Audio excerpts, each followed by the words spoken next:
Dependențele întotdeauna sunt despre noi nu ne simțim suficienți de buni.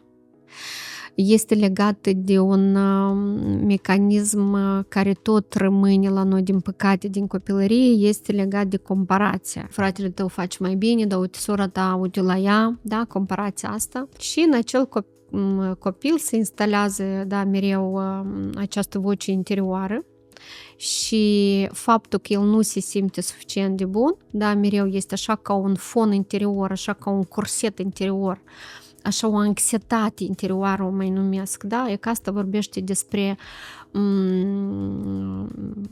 eu nu pot să mă accept așa cum sunt, pentru că eu n-am învățat despre asta, doar pe mine m-a comparat și respectiv dependența este despre parcă amorțesc pe moment. Amorțesc acea stare pe care eu o simt